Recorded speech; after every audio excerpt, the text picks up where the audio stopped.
The Mormon taxman in desert shoes. The direct encounter with the Greys at night time was more than a little bit disturbing. Put yourself in my shoes. Human beings are built for experiences far outside what any reasonable person might call normal. You would be amazed at what a human being can assimilate. Normal is a place people gather to pretend we live in a world we understand. Normal is a bus stop on planet Earth in the middle of a nearly infinite multiverse, full of dimensions separated by frequency. Human ears can only hear sounds within a certain sound range. That total sound range represents maybe less than 1% of all of the vibrations that would constitute a sound. And yet within that 1% we have an entire reality to live within. The same goes for our sight. Our eyes are created to see things within a certain light spectrum, which represents about 1% of the total light spectrum. Yet we have an entire reality built around what we can see and hear on planet Earth. My normal had been blown wide open, leaving me naked and vulnerable in a new reality I had no experience with. I had heard of the gray aliens before. It was hard not to, especially with the X-Files on TV. They were the race of aliens that everybody associated with the abductions. They were said to be extremely unpleasant and frightening. I can't say the nighttime encounter was pleasant, but at the same time, I wasn't chilled to my bone the way most people might be. I have a different sort of constitution. It takes a lot to cause me distress. Miraculously, Joyce didn't wake up. People who snore heavy sleep heavy. Nonetheless, I told her the next morning. It was something of a relief for her, just as it was something of a relief for me. I think all people want mystery to end. And for us, the mystery of what was in the house had ended. It was not the sum total of what was in our house, but I don't want to get ahead of my story. The Gray took a baseball bat to the head, and the little bastard didn't go down. I was going to have to up my game. I think part of their modus operandi is to stay hidden. Once they're known, the visitations become much more frequent. Maybe they had always been frequent, and I had never woken up before. God knows what they were doing in the bedroom. But now that I knew about them, they were far less subtle in their coming and going. I started to see them on the ranch quite frequently. In the daytime, the evening, the dawn when I was up, and in the middle of the night when they woke me. My encounters escalated to gunfire. Bullets didn't kill them. They made their hissing sound when they got shot, like a soccer ball being stabbed, a soft expulsion of air. But they didn't fall to the ground like human beings. We human beings can normalize a lot of things, but waking up in the middle of the night for a gunfight with gray aliens is not one of the things that's on that list. I didn't know for sure if they were coming for me or Joyce or both of us, but we started sleeping in different bedrooms. It didn't help. They managed to find us no matter where we went. It wasn't an every night occurrence. It's hard to describe the frequency. The time between visits was long enough you could forget the visitations were going on. It was a little bit like having vermin in your house. Every once in a while you'd see the mouse, but not all the time. I quickly gave up on the guns. If they didn't stop the Greys, there was no point in using them. They're too dangerous. I had to think of a new way to deal with them. As all of this was going on, I had to deal with the more perfunctory aspects of running a ranch. I needed somebody to do my taxes, and so I began to look for a reputable accountant. A gentleman in the area was recommended to me, and I went to visit him. He was the head of the Mormon church. In their church structure, the head of a certain region or jurisdiction is the bishop. He ran an office out of a strip mall in Buckeye. I didn't make an appointment. I just walked in one day. He was an affable fellow, as most Mormons are. Then again, they are a conversion religion, so they always have a sales mandate when they're meeting with you. I know a little bit about their doctrine, and oddly enough, it's an extraterrestrial doctrine. Mormons believe in a universe with multiple planets inhabited by human life. I can't remember how long after the open encounters with the Greys this meeting with the Mormon accountant was. Time has sort of blurred for me now over the 2 decades plus that I've lived here at the ranch. I'm doing my best to give you some kind of a chronology in this story, but please forgive me if I can't get everything down to the day and month. If you study your own history, you'll notice that it's event-driven, not date-driven. That's the way the human mind works. Our memory centers around events that have great emotional value, whether that value is extreme suffering or extreme joy. Most of my experience at the ranch has been trauma, which is a very defined event marker in human memory. For the purposes of this story, we will refer to the Mormon bishop as Fred. On my first visit to his strip mall office, I was offered a water, which I accepted. I sat down in a chair in front of his desk. He asked what he could do for me.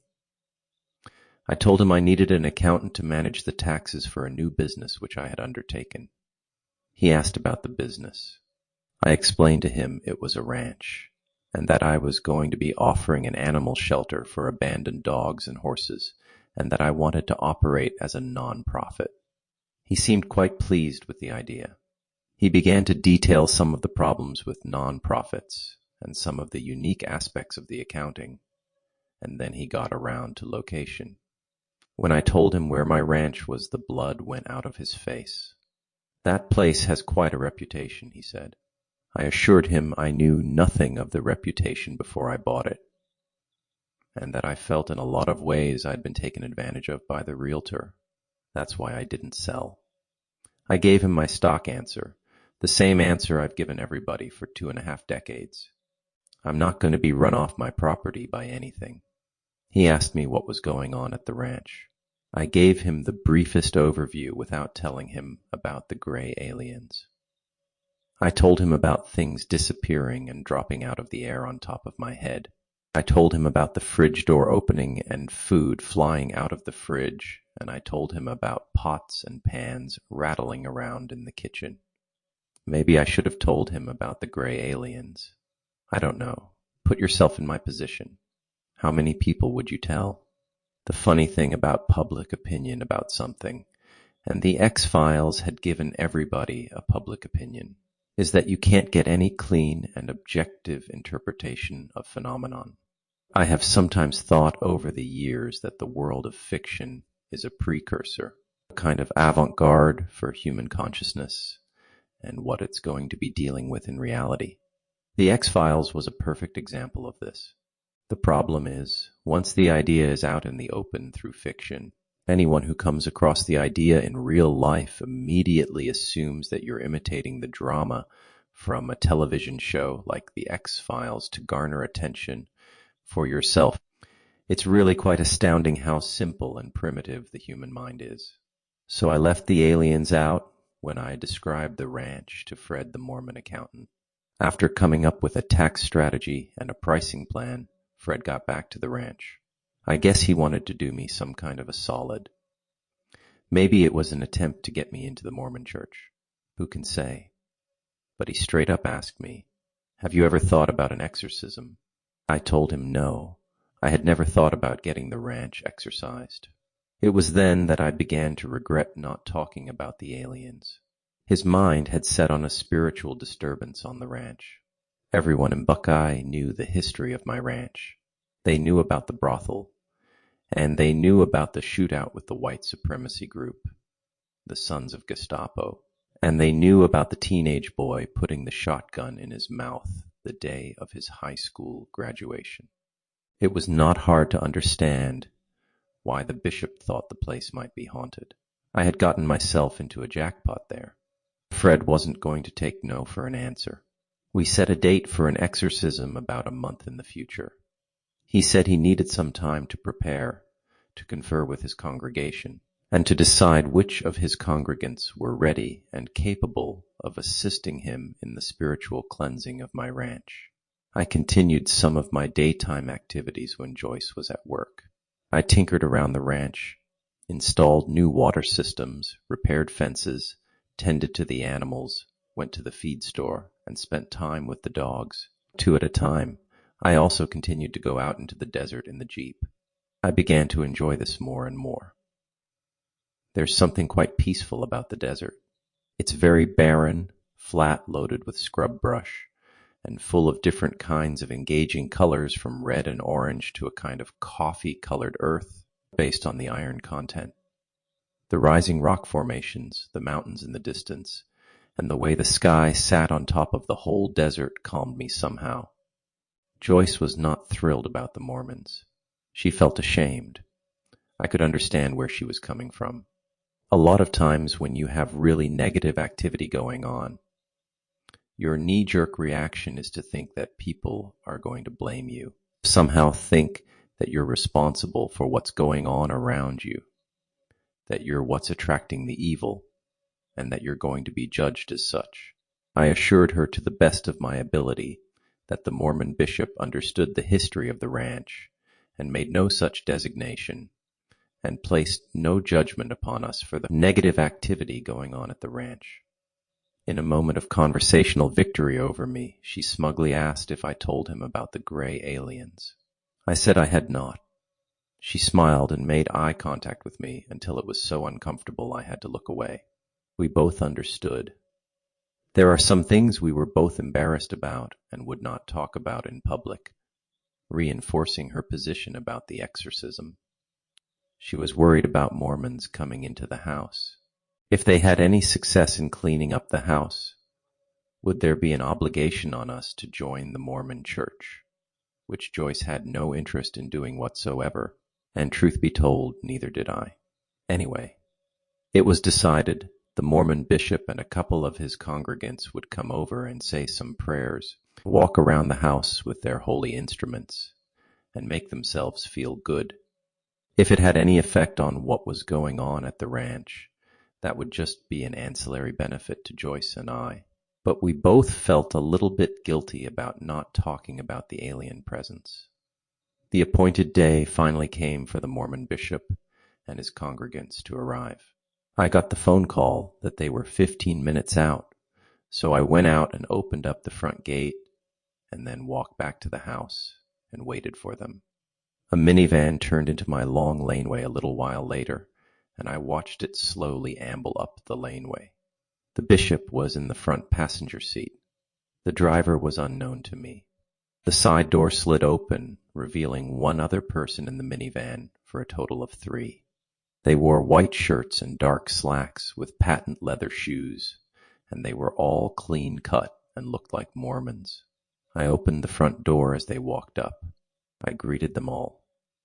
Joyce was there with me, and she greeted them all as well. They had a solemnity about them, an aura of their mission. They each in their own way looked a little bit disturbed and a little bit confused. We offered refreshments like water and cake, but they wanted to get right down to business. The bishop had a small black satchel with him.